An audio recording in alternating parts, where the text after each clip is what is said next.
Ladies and gentlemen, welcome back to another episode of Creative Contact. I'm your host, Orion, the man who is obsessed with making great music and teaching you how to make your own.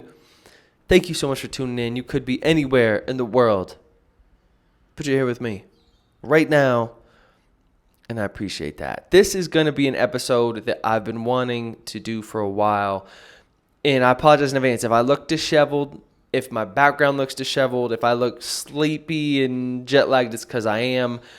This has been a whirlwind of a week, and I feel like it's only right that I come talk to you about it. I have a couple things that I want to talk to you about today. This is going to be a deep episode.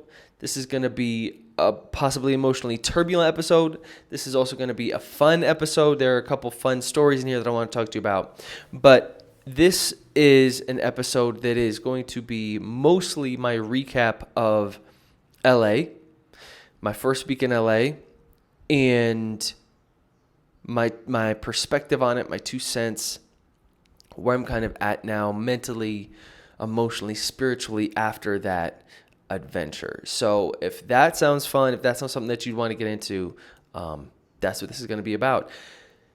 This is going to be a tough episode because I did a lot of learning through this process. And so if you didn't know, last week I talked about on the pod, I was going out to LA for a potential opportunity to meet with this engineer. He's the guy he's the mixing engineer, who's Beyonce's mixing engineer for her album, the one before, I think back in like 2013.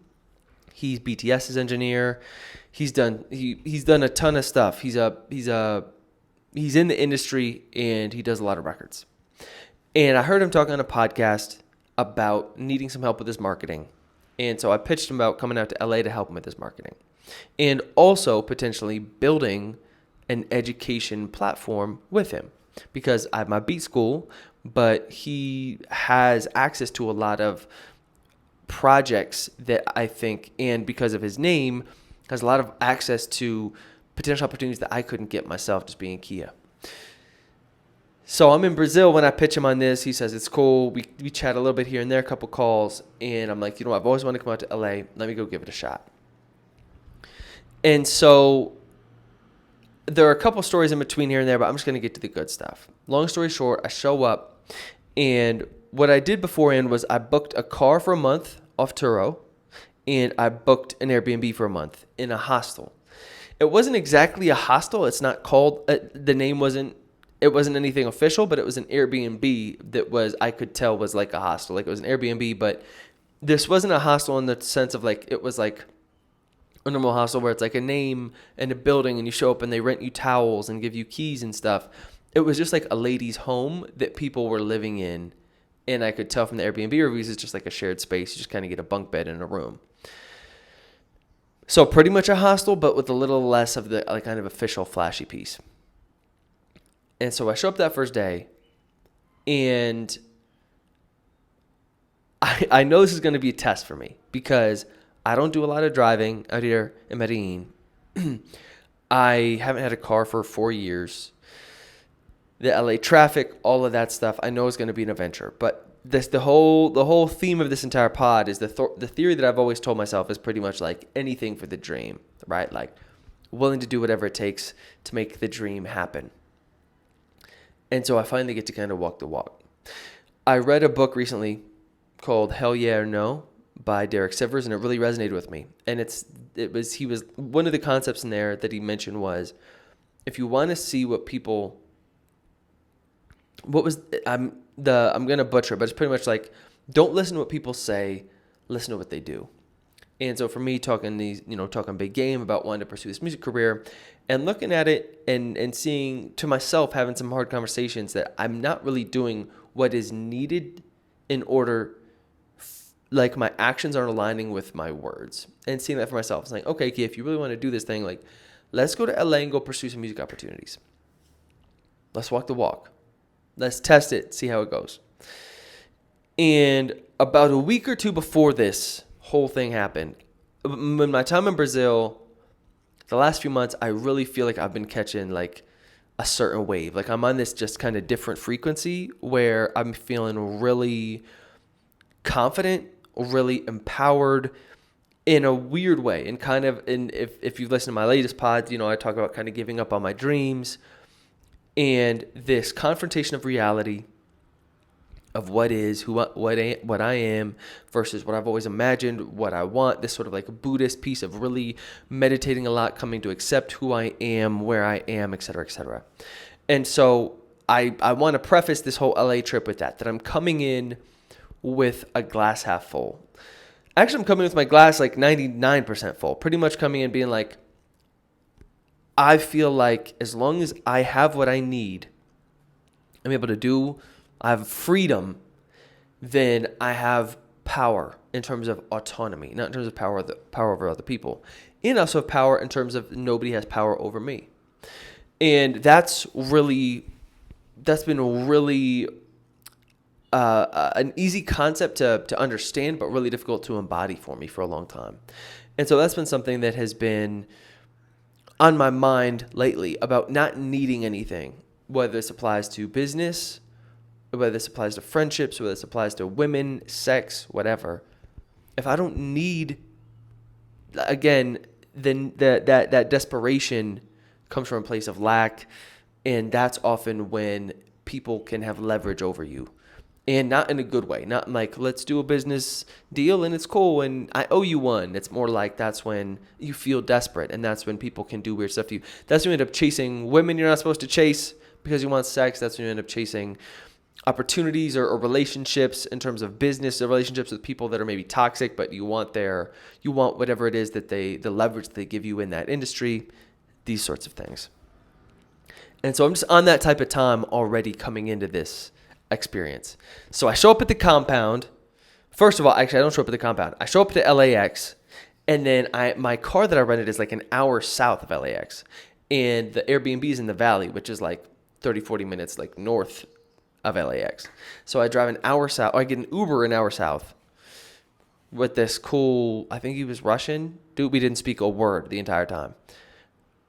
I get the car, and then it's like an hour and a half drive of just like, welcome to LA traffic.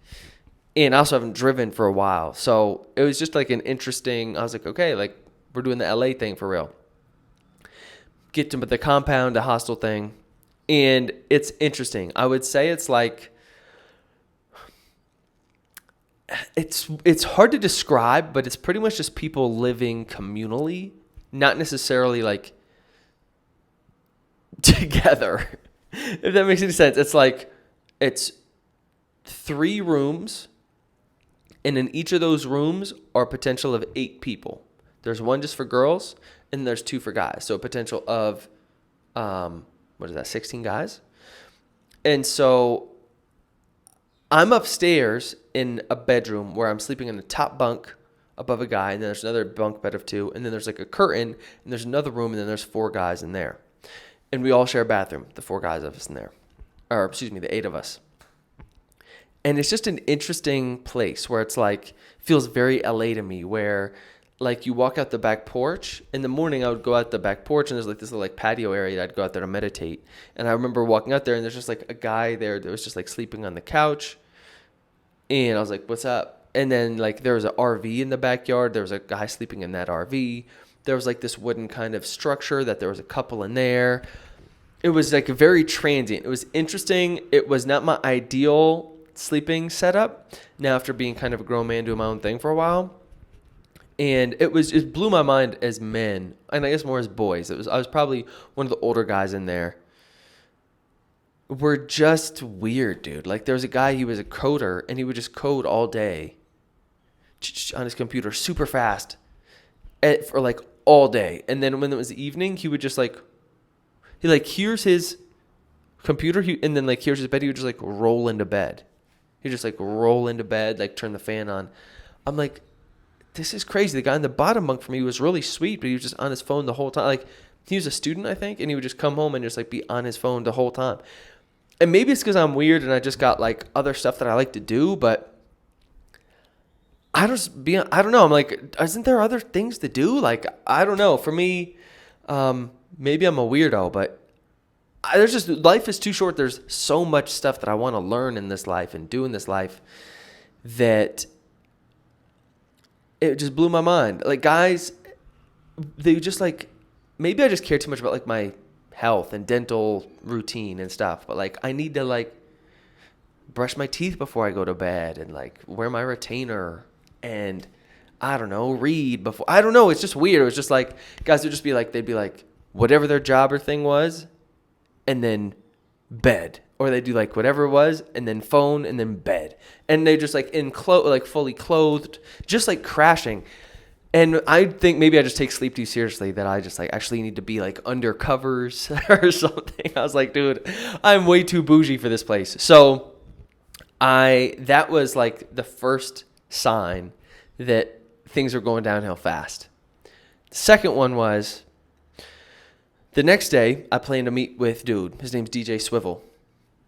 And I arrive at his house and he's like, welcome to LA. And he comes into his house and he just moved. So he's in this like brand new house. Like the couch is still wrapped. All the stuff, like stuff is still like needs to be unpacked. He's still kind of building it out, but it's a beautiful house. It's the first time I've ever, like my first like LA mansion experience. It's like 3 stories. In the bottom, kind of the basement, he has this home studio he's built out. He has a home theater. It's the second place it's the second time I've ever been to someone's home they had like an actual room that's like a theater, like theater seats, big. I was like, oh, this is crazy. And studio is really cool, but I'm starting to pick up the signs that were on different pages. When I went out there to work with him, in my mind, I was going out there to do more like big project things, like the marketing piece, help him with his marketing, or maybe pitching him to Masterclass or some different opportunities, or the educational thing, building out some platform. But I think what his interpretation of it was was an assistant. And so, I'll be walking along and like his couch was still wrapped and he'd be like, hey, this would be a good job for you. Like find somebody to like come and clean that couch, or, just little things like that. And I'd be like, I'm not sure if that's what I was like, I'm not that sure that's what I signed up for. And so we end up, he kind of walks me through kind of what he wants me to do. And I'm realizing we're not on the same page. And so we sit down and, we have that conversation. I'm like, dude, these are things I can help. These are the things I would love to help you. He's not paying me, mind you. So I'm like, these are the things I'd love to help you with. These things I are outside of my range of activities that I'll be doing. Things like cleaning and Swiffering and other things of that nature. And I can tell it's thrown him for a loop, and that he feels, I don't want to say betrayed, but I think he's frustrated that I've wasted his time, that I've come in here, he showed me everything, and then I'm just saying I'm not on the same page, rather than me just calling him and letting him know that I was more. I realized after walking around with him and stuff that like when the rubber meets the road, and this is the part, this whole kind of pod is going to be the theme, and then we'll have some other stories dabbled in, is like when the rubber meets the road for real, I'm not as willing to chase the dream as I thought I was. And I think that's been the big kind of revelation that I've had about myself, is that I always had the mentality I'll do whatever it takes, and the realization that I won't. The realization that I might have been able to do that when I was 21, 22, and it was cool, and I could live in kind of a shithole and just like not make any money and do my thing.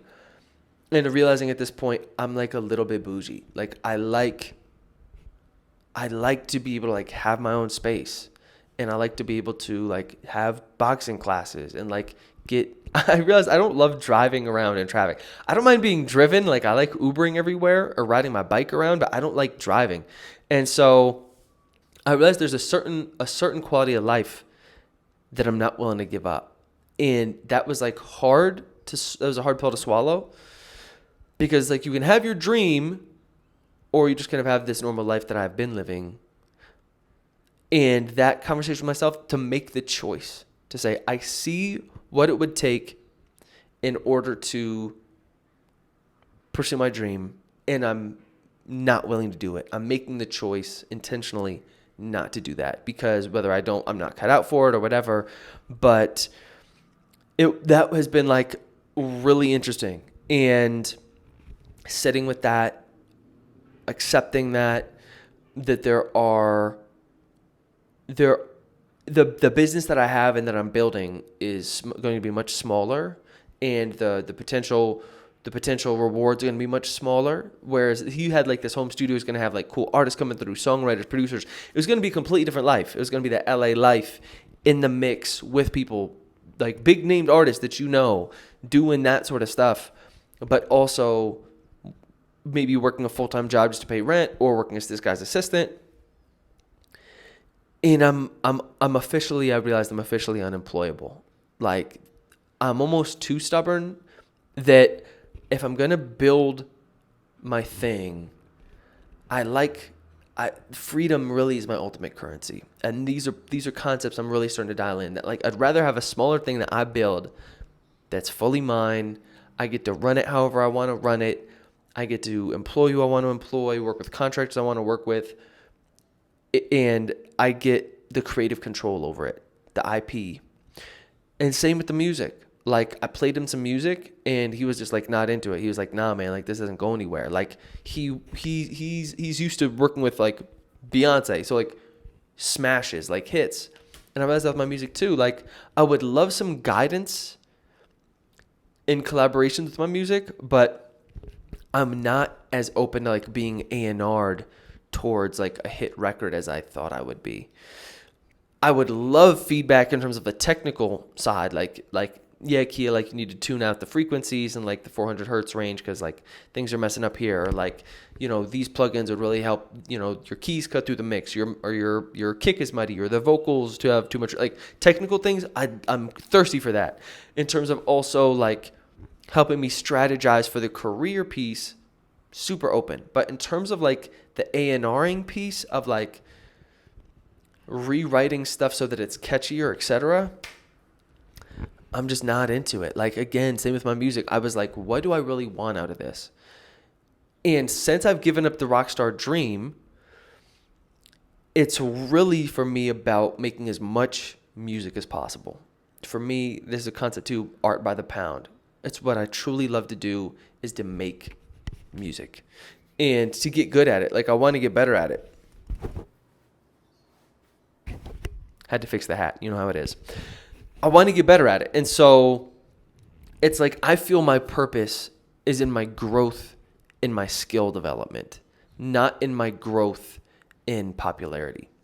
And I think that's a core differentiator that I've had for a long time, is I've wanted growth in those more ego-fulfilling ways. And instead, I'm now kind of turning more inwards in terms of just the inputs, focusing on the inputs rather than the outputs, rather than I need this many views by this amount of time, this much money, this amount of time.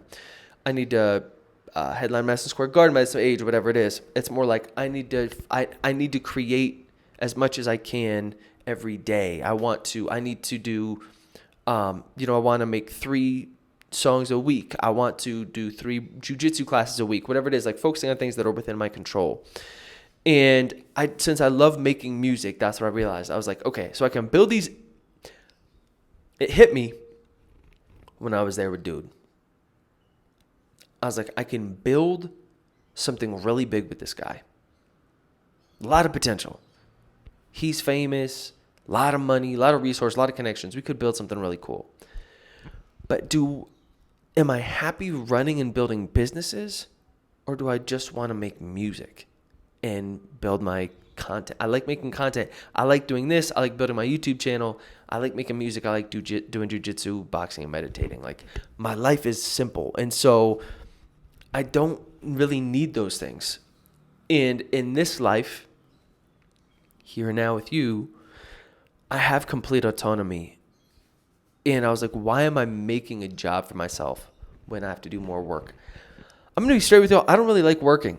Like, it's not cool. I realized I was like, all this sounds like a lot of work. I was like, I don't really like that. All this sort of stuff, making content, making music, building my YouTube channel, making like that doesn't feel like work. And so I don't really count that as work compared to like sweeping and cleaning and getting on calls and business meetings, like all that stuff that I feel like pulls me away from what I really want, what I really love to do. And life is too short. And so I think that's been a big piece, is coming to terms with reality. One, who I am, who I thought I'd be. Two, I don't have what it takes, what I thought I did in order to chase the dream. And three, I'm glad it happened because I was able to prove to myself that what I say matters to me really does matter to me. Not in terms of the chasing the dream part, but in terms of the freedom piece, in terms of the autonomy piece, in terms of the power over self piece. Because it was all there. All of the shiny things were there. All the potential was there. And to walk away from it and to say, I'm going to choose to live life on my own terms at a slower pace and in a more authentic way, I think, for me. Because when I zoom out from the into like a macro lens of this, it's really, for me, a body of work. More than the day-to-day of content and channel and blah, blah, blah. It's like just having hundreds of songs that are incredible songs over time. And I think that, like, I make so many crappy songs. I'm probably going to have thousands of songs, but out of those thousands, there's going to just be rad ones. I realize I have a folder in my phone. It's called Mix Check. And whenever I make a song during the day, I'll export it to Mix Check, and I'll walk around and listen to the mix and take notes and stuff. And in 2021, my Mix Check folder was like, I had so many songs, and I realize it makes me happy to go through and see those, because they give me like time markers to the day, into that time of my life. I have these chapters in life. That's almost how I document this journey. One, in this very literal sense, with you right here, documenting the journey. And then also with the songs are like, oh man, they're almost like time capsules. I can go back to those moments. I remember being in Mexico City here. I was in Oaxaca here. This was my first week in Medellin. This is my last week in Medellin. This was when I fell in love with Luisa in Medellin. Like, this was breaking up with Naomi. This was, when I was at home in January. There are these time capsules, these specific moments that I love to have. And I was going through my 2022 folder this morning because there are a couple songs I've been working on. And I have like 15 maybe in there, 10. And I was like, almost halfway through the year, I have like 10 songs. I was like, what are we doing, dude? Like, I'm a creator. And that was another piece I'm going to get to on this trip too, is realizing where I need help. So, but just to wrap this piece up for this story, we have kind of an amicable friendship breakup with this dude, and I knew he kind of felt bait and switched. I ended up being straight with him. It's something I'm working on this year, having difficult conversations. I was like, listen, I realize I need to focus on my own dream rather than helping you build your dream. I see the potential here. You don't owe me anything, but let's keep in touch. And I drafted up a whole social media strategy for him. I pitched him to Masterclass and Mixed with the Masters, these two online components. And so I'm just going to keep in touch with him and see where it goes. But realized for myself that was not a mistake, because I think it showed me a lot, but it wasn't meant to be. So the next piece of this, check it. This is how we're going to do this. Interestingly enough, this is the second time in my life I've had a pivotal moment of walking away from a dream I've wanted for a long time. The last time I can remember that I intentionally made the decision to walk away from my dream was in Meadowlands, New Jersey, when I was 16 years old, and I decided to give up my dream of playing Halo. I was so good at playing Halo 2. That was my drug of choice as a high schooler. I wasn't going to go to college. I was going to go to community college, just play Halo 2, going to be a pro. I was arguably one of the best in my little city and town. I was making money from it at the time. I was winning these little tournaments at Hollywood Game Crazy. Shout out Hollywood Video. Shout out Game Crazy. And so I decided to go to, it's called MLG, Major League Gaming. It was like the big leagues where people got paid a lot of money, full-time gamers. This was like, I'm not going to date myself, but it was before playing video games for a living was like really cool and accessible and easy to do. Show up late. I don't get to compete in the bracket. I would have got my ass kicked anyways. I see what the real deal is, what it looks like when people play professionally. And I say to myself, I could do that. But the time it would take, I would need to invest in order to do that. You see where this is going? I'm not willing to do. And I realized that with myself. I'm like, this would take my entire life. Give up my dream of playing Halo. I get more involved with Key Club. Things take a different turn. But I've always remembered that feeling of when reality sets in, something you've wanted for a long time, and you make the choice to step away from it because you realize deep down you're not willing to sacrifice what you would need to in order to make that happen. And so it's just kind of an interesting, turn of events that this is where I find myself once again. Bit of a crossroads, 30 years old, dream I've wanted since I was, then after that it turned to, hip hop and stuff. So 17, 13, 14 years. And same sort of thing, being like that friction, that tension between what you want and what you're willing to do to get it. And so that comes around in a weird way because after that day, when I think about working for him, I can feel it in my body. I feel tense. I feel anxious, scared, maybe a little nervous. And when I think about not and being able to go back to the life that I was living, I feel so light and free and excited. I'm like, this is 1,000% the right decision. So immediately that evening, I booked tickets back to, I was like, should I go to Mexico City, whatever. I really like this community, though that I've been building in Medellin. So I booked tickets back to Medellin. I canceled the Airbnb. I canceled the car rental. I'm probably gonna have to eat the Airbnb. It was like $1,000 just because Airbnb's fucking with me. I lost a bunch of money on the trip, but it was like super worth it just to tell myself that's what it was. But then I switched the perspective from being in the LA to work to being in LA to link with homies. Link with one homie named Dexter. He's the man, Dex Digi. Shout out Dex. Works for Vice. And he told me how he just started recently, like this year, playing Halo and got really into it. So it's this kind of weird connection where this Halo dream thing continues to like kind of weave in and out of this narrative. We get ramen, we chop, it's great.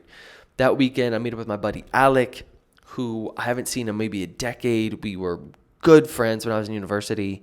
And it's like we pick up where we like left off. He's just one of those guys. And we eat a lot of tacos and talk philosophy and life. And I spend the night over at his place, meet his wife. It's cool to kind of see how much he's grown up, I guess. I think I still have a little bit of that Peter Pan shit going on. But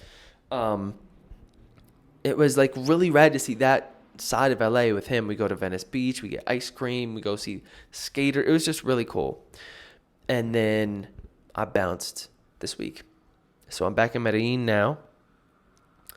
And I want to just lock in. I've been feeling like that's kind of been eating at me for a while. I was able to get kind of locked in Brazil, but I was doing a lot of kind of emotional work at the time. And so I didn't make a ton of music. I was doing a lot of TikTok and building out my content and YouTube channel and stuff like that. And so I'm thinking of just posting up here in Medellin for a hot minute, seeing what I can do with the visa. I've just started doing jiu-jitsu again. Really want to take that more seriously. It's like when I think about what excites me in life, that's like one of the things. And that was just a piece that clicked for me of like, the beautiful thing about being down here is I get to live like I'm rich. Like it's a private jiu-jitsu lesson. I get private boxing classes. I get massages. I get to be Ubered around. It's just like a different lifestyle where in LA, I'm like scraping by and it's simply a change in geography. And I think that kind of location arbitrage piece for me has been big because it's just freed up time that I talk about a lot and sort of like the beauty of this sort of nomad life. And it doesn't have to be in another country. Like it could just be like moving from the city in New York to upstate and you just get like 3 times the space for the same price. Just location arbitrage as a concept I think is really powerful. And that's just where I've been at, is like this place of acceptance, of meditation, of really leaning into what makes me happy. How can I create more time doing that? And it's interesting. It's like more the more that I let go of the dream of what I always wanted, the more happy I get. And the thing is, I'm still an ambitious dude, and I'm still going to continue to try to grow my skills and abilities and grow my brand. I'm still going to be doing stuff on TikTok, et cetera, but it feels less out of a place of like compulsion, like I need to do it, I have to do it, and more that I am just now excited about the music that I'm making, and I want to show people. And I would love for people to listen to it more than it being like, I need people to listen to it so that I can grow on there, so that I can do this and do that. Rather than being like, hey, here's some songs I've been making, and just really doing things my own way. And this is a piece that I wanted to talk to you about as well, is this piece of reality check. Seeing yourself for what you are, what you can be, and also where you need help. My buddy Alec works in television, and he's like helping like produce television shows and stuff. He's the man. We had some deep talks, and I realized that I need like a producer, not in terms of someone making beats for me, but someone to like help kind of steer me in a way, because I'm just this ball of creative energy where like I like kind of doing the long-term thinking piece of it, but I like to be in the day-to-day, in the trenches of just making the art. Like that's what I love. That's where I find happiness. It's like the marketing and getting it out there, and how does it tie into this and that like the strategy parts and maybe networking and playing the game more, that like I definitely need help with.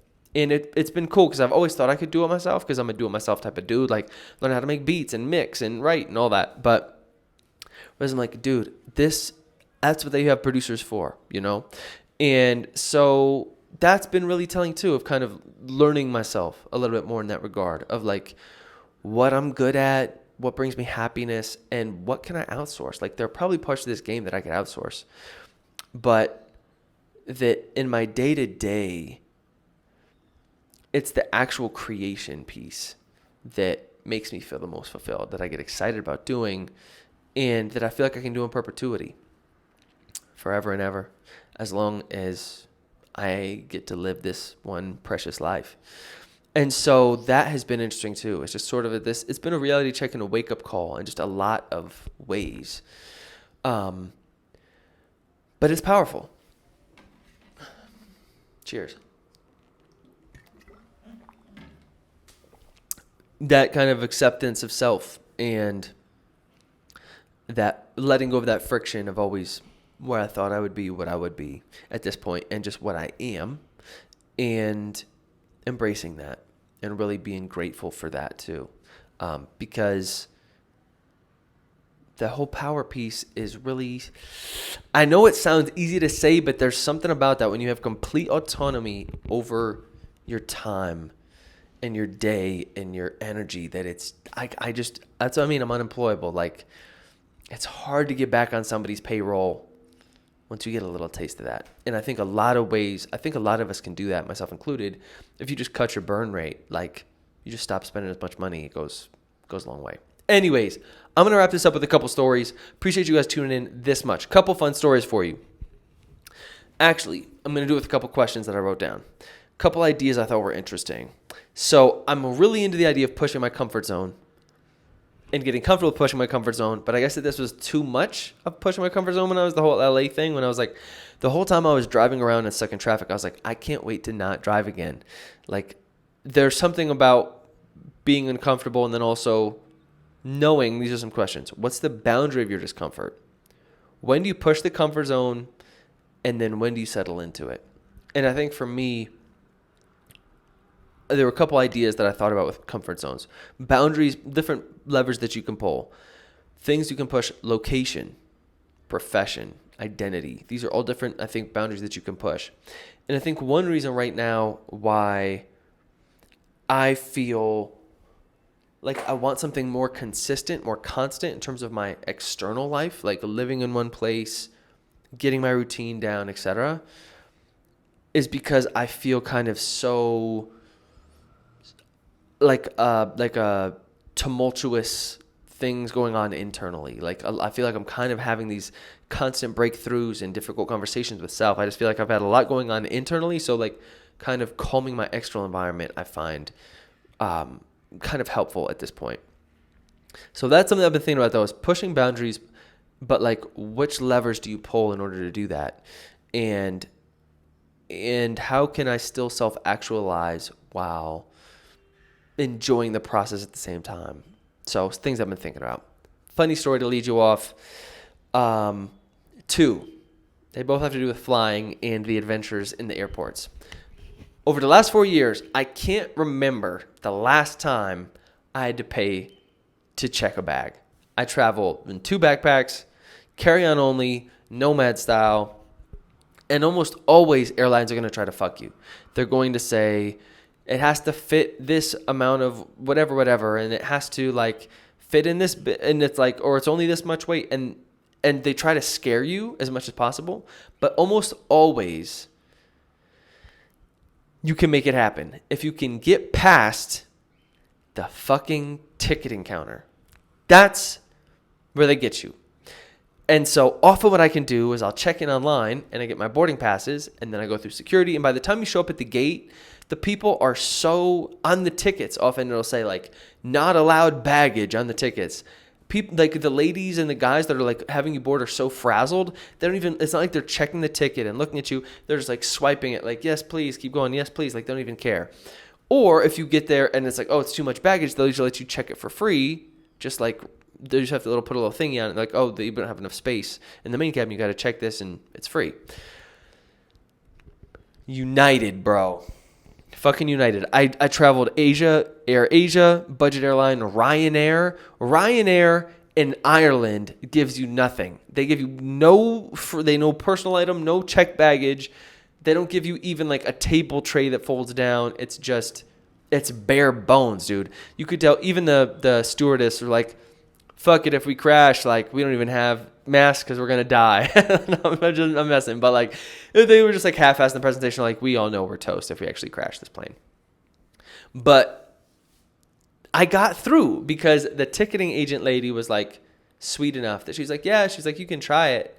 And so what they'll do, they figured out now that I'm onto them. What they'll do is, even if you print your pass online, they'll say you have to go see the ticketing agent.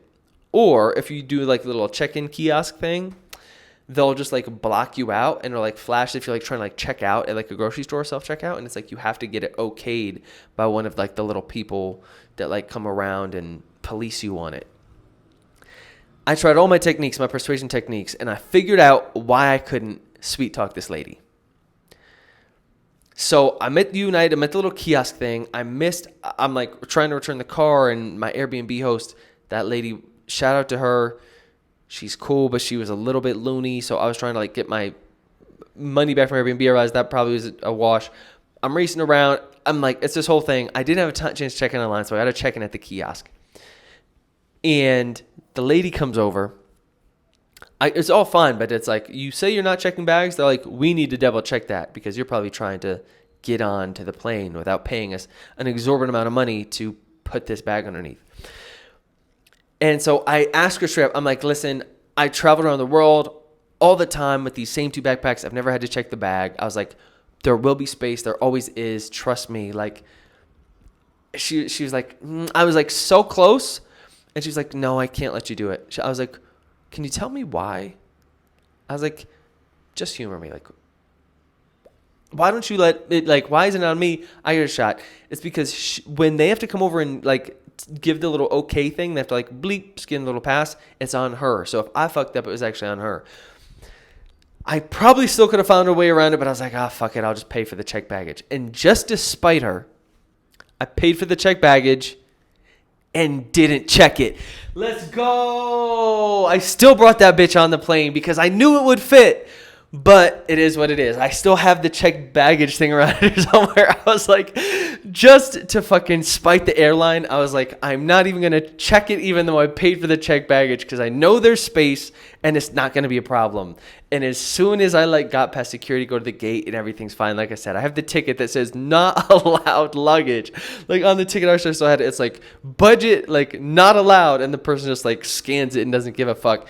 That I'm like, this is such a racket, but I was just like kind of I was so stubborn about that. And then karma, as soon as I fly out of LAX, so I'm like, fine, fuck it.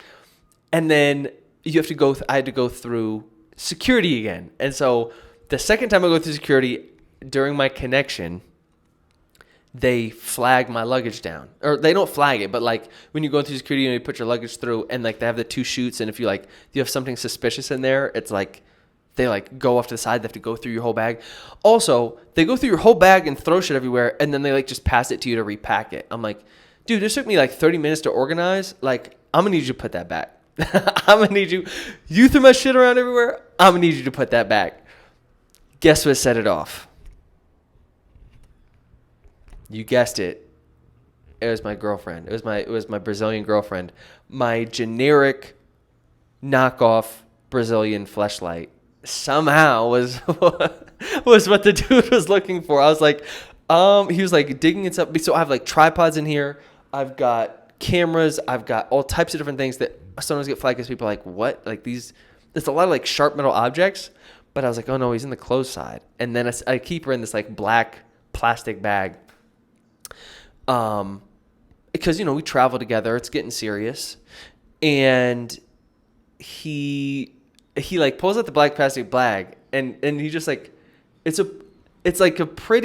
generic, right? Like I told you. So a fleshlight, at least, if you know what that is, it's like a male sex toy just for some interesting parts. But it's expensive. I had one when I was in college, and they're like, it actually looks like, it's a pretty decent replica of lady parts for the most part. This one, my generic Brazilian girl, is like pretty, is like not super attractive to look at. Like it's not like they spend a lot of time like trying to configure something that would look relatively normal or like at all accurate. And so the guy like squishes the bag and he's like, And I was like, at this point too, I was like, dude, just as a heads up, I was like, that's my portable girlfriend. I just want you to know you're welcome to check it out, but I want you to know what you're getting into. And he was like, huh? And he like looks in the bag and he like looks at me and looks at the bag and he just like throws the shit there and he gives me a bag and he's like, God bless you, brother. And then just like walked away. And I was like, oh dear Lord, what did I get myself into? So that was one time. I had another connecting flight. I have to go through security again. And the same thing happens. Fortunately, this dude, the bag gets rerouted. I'm like, oh no. And then the dude goes through it. I'm like, here we go again. Pulls her out. This dude actually had a really good sense of humor though. And so I was joking with him. I was like, dude, I want to give you a heads up what you're getting into. Portable Brazilian girlfriend. He was actually really cool. And so he had broke it down for me. He's like, dude, I hate to break it to you, but he's like, this is always going to get flagged because it's like organic matter. And so it shows up as a bomb on our